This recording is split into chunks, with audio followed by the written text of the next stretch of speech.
palitawin ngayon ay Good luck sa'yo, all this bakla. time voluntary po at walang nangyaring undue na impluensya doon sa dalawa. And right now, na Good luck, alam na po bakla. ng sambayan ng Pilipino Good luck. na inabduct pala talaga sila, tingin po natin, Mr. Speaker, Pinagpapawisan sobra-sobra na na si bakla. yung pinagdaanan ng dalawa na isolated po sila, hindi nila kasama ang kanilang mga mahal sa buhay, tapos later on na lang, also in Listado unfair na yung circumstances, K-drama nyo, bakla. ay ganito na ang kinalabasan, Mr. Speaker, na sila pa yung hahabulin. Actually, Mr. Speaker, yung pagsiwalat nila nung pinagdaanan nila, kahit na kasama nila yung militar sa press conference kahapon, Mr. Speaker, Pabiktim yan na nga po ay malaking risk na tinake nila para lamang na malaman ng sambayan ng Pilipino na ang AFP ay nandudukot ng mga kabataang merong advokasya, Mr. Speaker. Pupulutin ka ngayon Ang sa dalawang kampungan. kabataang kababaihan na ito, ang nais lamang nila ay maprotektahan Good ang mga luck sa'yo, komunidad bakla. na maaapektuhan ng mga reclamation activities sa Manila Bay. At Mr. Speaker, ngayon, na sila walang kalaban-laban, walang mga armas. Ang tanging Good luck, armas nila, Mr. bakla. Speaker, ang kanilang prinsipyo, ang kanilang dignidad, ang pagmamahal nila sa kapwa-tao. Tapos ngayon, pinaratangan Pinagpapawisan na sila, si bakla. gustong palabasin ng mga rebel surrenderies. And right now, that they spoke the truth, they were brave enough to do that. At actually nga, kahit na wala na po sila sa kamay ng militar, di natin alam kung ano din yung threat sa kanila. Dahil po sa dinami-dami ng mga pinalabas na mga rebel surrenderies, ngayon po, meron ng matapang na nagsalita. Mr. Speaker, ano po ang komento ng sponsor? Mr. Speaker, they were labeled as Pabiktimipike, si bakla. voluntary surrenderies because they said they voluntarily surrendered. Again, there were witnesses, Mr. Speaker.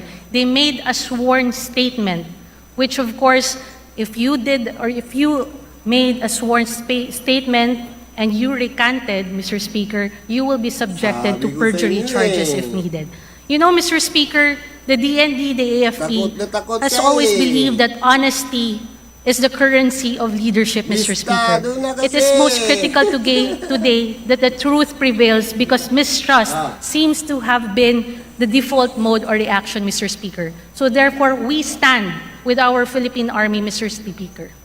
Mr. Speaker, grabe naman po ang militar sa mga biktima. Mr. Speaker, mga biktima na po ito. Tapos, sila pa ngayon ang Sabi ko papalabasin sa inyo natin eh. na masama. Mr. Speaker, Takot na takot siya eh. hindi ba kapag ang mga biktima sa situation na sila ay nasa Listado risk na kasi. at meron po silang sinabi, kahit nga po halimbawa ang mga taong malapit ng mamatay, di ba? Hindi ba kinukuha as valid na testimony yung kanilang sinasabi? Mr. Speaker, taking that as an analogy, ganun po ang nangyari kahapon sa press conference. Kung wala pong mali, Mr. Mr. Speaker, Speaker, they bakit were not- tinake down ng NTF-ELCAC ang video ng press conference Takot right na takot after na siya nag-admit ang dalawang kababaihan na inabduct sila ng militar? Ano po ang Listado paliwanag? na kasi. Bakit tinake down ang video ng press conference na live na nangyayari? Ah.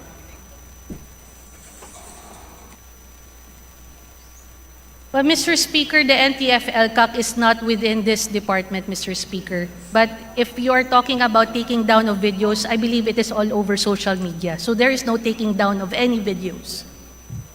Mr. Speaker, that is a lie. Sabi ko Mr. sa Speaker, inyo eh. marami pong nag-abang sa press conference dahil nga gusto nilang Takot na malaman takot mula siya mismo eh. sa bibig ng dalawa kung ano ang Listado kanilang na sasabihin. kasi. Kung sila ay bibigay no, doon sa label sa kanila ng NTF-ELCAC na sila ay mga rebel surrenderies o sasabihin nila ang katotohanan.